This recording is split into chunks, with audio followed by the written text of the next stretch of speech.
Baiklah, Assalamualaikum warahmatullahi wabarakatuh. Saya Fatur Rahman Hanafi akan menjelaskan review dari paper FAQ mengenai algoritma FAQ, yaitu paper penerapan Learning Factor Quantization untuk klasifikasi status gizi anak, yang mana diterbitkan oleh Elva Budianita dan Widodo Prijo Diprojo dari jurusan Teknik Informatika UIN Sultan Syarif Kasim Riau, Pekanbaru. Penentuan klasifikasi kasus gizi anak sering dilakukan adalah berdasarkan indeks berat badan menurut tinggi badan dan berat badan. Pada Puskesmas Batu Panjang, indeks andrometri tersebut dihitung secara manual untuk menilai status gizi anak sekolah dasar dengan menggunakan daftar tabel Z-score atau timpangan baku atau standar deviasi WHO, NHCS, atau National Center of Health Statistics. Nah, metode learning vector qualization ini salah satu algoritma pengembangan yaitu LVQ3 digunakan dalam penelitian untuk menilai penilaian status gizi anak berdasarkan simpangan baku rujukan terhadap indeks berat badan dan tinggi badan tersebut. Berdasarkan dari hasilnya nanti, algoritma LVQ3 akan diterapkan lebih baik untuk klasifikasi status gizi anak dibandingkan dengan FAQ1.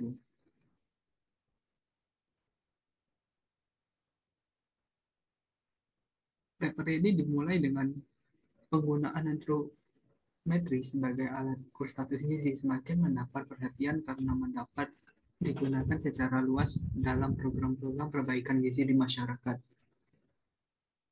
Masalah status gizi ini diteliti dengan menggunakan metode Cummins atau metode clustering, yaitu K nearest neighbor, KNN. Pada penelitian tersebut bertujuan untuk mengklasifikasi status gizi orang dewasa dan hanya ditentukan berdasarkan parameter antropometri. Sedangkan penelitian yang dilakukan ini akan menggunakan jaringan saraf tiruan Learning Factor Quantization atau LVQ dan algoritma pengembangannya yaitu LVQ3. Yang mana LVQ itu sendiri adalah suatu metode klasifikasi pola yang masing-masing unit mewakili kategori atau kelompok tertentu. Pemrosesan yang terjadi pada setiap neuron adalah mencari jarak terdekat antara suatu vektor, memasukkan bobot yang bersangkutan.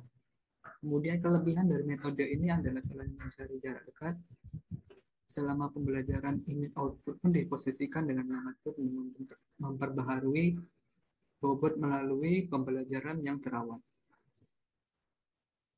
Salah satu penelitian mengenai LPQ ini pernah dilakukan mengenai perbandingan LPQ1 dengan back propagation oleh Nurhozi dan kawan-kawan pada tahun 2011 untuk mengklasifikasi penyakit diabetes mellitus.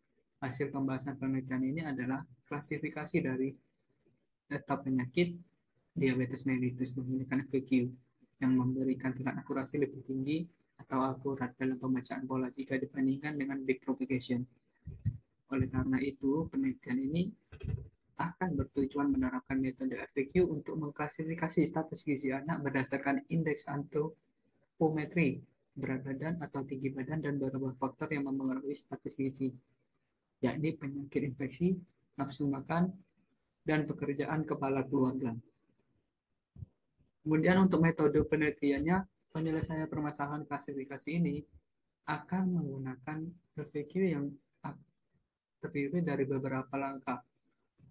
Adapun langkah-langkahnya adalah sebagai berikut. Yang pertama, merancang struktur jaringan syaraf tiruan FAQ itu sendiri yang terdiri atas beberapa langkah sebagai berikut. Menentukan data latihnya atau training dan data ujinya. Data latih yang digunakan sebanyak 60 data gabungan dari siswa kelas 1 SD Negeri 1 dan SD Negeri 16 Batu Panjang. Sedangkan uji yang digunakan sebanyak 25 dari kelas 1 SD Negeri 2 Batu Panjang. Melakukan analisis data, memasukkan yang akan digunakan untuk proses analisa dengan LVQ1 dan LVQ3. Kemudian menentukan parameter algoritma yang dibutuhkan pada proses pembelajaran. Hasilnya akan diperoleh kesimpulan berdasarkan output yang dihasilkan nantinya. Rancangan arsitektur jaringan secara tiruan. Nah, untuk parameter atau alurnya sendiri adalah yang pertama, X vektor memasukkan datasetnya, yaitu kemudian memunculkan value atau bobot awal bagaimana diberikan pada dataset yang ini. Nah, pada dataset ini dilakukan pengujian dengan parameter learning rate pada LVQ1, yaitu pengujian untuk memperoleh nilai learning rate yang sesuai diuji melalui proses training pada pelatihan dengan parameter rate menggunakan nilai dari 0,025 sampai dengan 0,1. Nilai minimal learning rate adalah yang digunakan 0,02 dan pengurangan learning rate adalah 0,1. Hasil pengujiannya dapat dilihat pada tabel 3. Adapun untuk penghitungan manualnya akan saya jabarkan sebagai berikut. Data yang sudah diambil dari tabel 3 tadi sampai dengan target, yaitu data banyak 25, kemudian sampai dengan target. Untuk menghitung LVQ itu sendiri, yang pertama adalah menghitung jarak, yang mana jarak itu didapatkan dari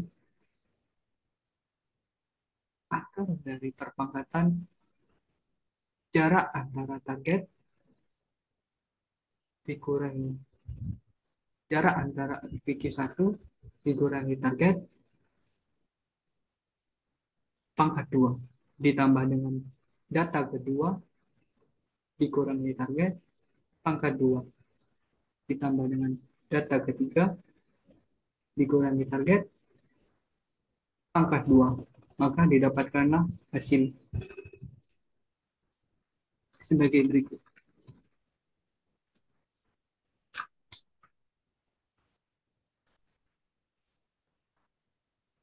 Kemudian setelah itu dicarilah Euklidiannya sebagaimana dalam tabel diagram alur kerja dari algoritma LPQ ini. Setelah mendapatkan jaraknya, maka akan dicari Euklidiannya. Kemudian akan mencari jarak minimum dari indeks vektor ini, maka apabila ia menggunakan rumus bobot awal, yaitu bobot awal ditambah dengan learning rate dikali dengan jarak dikurang dengan bobot awal. Jadi nilai Euclideannya tersebut yaitu jarak dikurangi dibandingkan dengan target. Apakah apabila jarak ini lebih kecil, maka akan menampilkan nilai yang lebih kecil. Apabila target yang lebih kecil, maka akan menampilkan nilai target. Kemudian setelah itu, sebagaimana tadi, akan dilakukan pembagian kedua, yaitu apabila nilainya apakah antara Euclidean ini sama dengan jarak atau hasil pada dataset, maka rumusnya adalah menambahkan nilai dari dataset ditambah dengan learning rate dikali dengan target dikurang dengan dataset awal atau bobot awal. Kemudian untuk yang tidak sama hanya perbedaan pada dikurangi di bagian setelah menambahkan bobot awal pertama. Barulah kemudian didapatkan prototipe atau bobot baru. Bagaimana bobot akhir training untuk menentukan learning rate dari data, yaitu setelah dia melakukan perbandingan apakah ini termasuk di dalam yang tidak sama atau kepada yang sama, maka akan melakukan input kepada masuk data yang mana. Kemudian untuk akurasi sendiri yaitu didapatkan 92 dari total hasil semuanya datanya dikurangi yang tidak sama,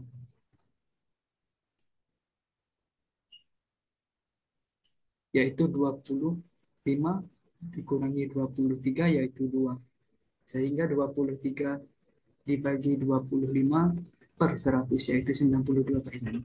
Nah, untuk label sendiri sebagaimana ketentuan dalam UTS yaitu dibagi menjadi 3 yaitu label 1 10 data genap pertama, kemudian label 2 10 data genap kedua, kemudian label 3 10 data genap terakhir.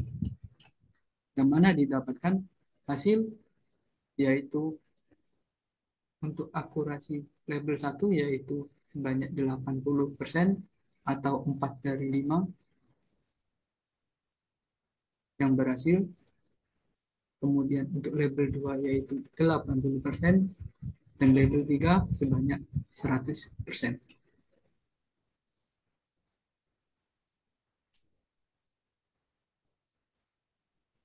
Sehingga nilai itulah nantinya yang akan diinputkan, yang akan dihasilkan dan dimunculkan sehingga mendapatkan akurasi yang tinggi, yaitu senilai 84% pada jumlah latih data 20 data pertama, kemudian 84% pada jumlah latih data kedua, dan seterusnya sampai 92 kemudian dibagi rata. 92 ditambah 92 tambah 88 tambah 84 tambah 84 dibagi total datanya yaitu 5 sama dengan 88%. Sedangkan untuk LVQ 3 itu sendiri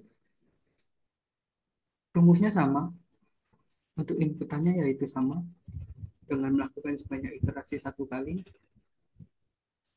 kemudian akan dihasilkanlah dengan perhitungan yang sama mendapatkan akurasi yang lebih tinggi yaitu 95,2% untuk rata-ratanya. Nah, jadi demikianlah pembahasan mengenai paper dan penghitungan manualnya. Algoritma FAQ itu dapat mengenali dan mampu mengklasifikasi status gizi berdasarkan simbangan baku rujukan. Algoritma LVQ3 itu lebih baik ketimbang algoritma LVQ1. Kemudian nilai parameter yang digunakan meliputi nilai learning rate, nilai minimal learning rate, yaitu min A adalah 0,02. Kemudian jumlah data latih yang digunakan pada hasil pembelajaran, semakin banyak jumlah data latihnya, maka semakin tinggi nilai presentasinya dan semakin akurat pula hasilnya. Berdasarkan hasil pengujian jumlah data latih antara LVQ1 dan LVQ3 menunjukkan bahwa algoritma LVQ3 lebih baik dibanding LVQ1. Penggunaan parameter dan jaringan cara tiruan memberikan pengaruh positif, yakni dapat meningkatkan performa dalam klasifikasi jika dibandingkan tanpa menggunakan window.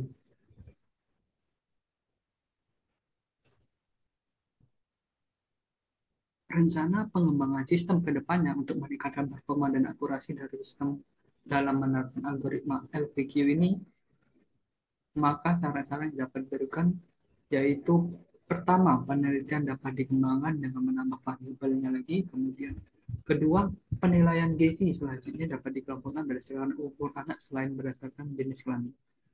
Sekianlah penjelasan saya mengenai review paper dan penghitungan manual LVQ-nya menggunakan Microsoft Excel untuk tugas UTS jaringan saraf tiruan.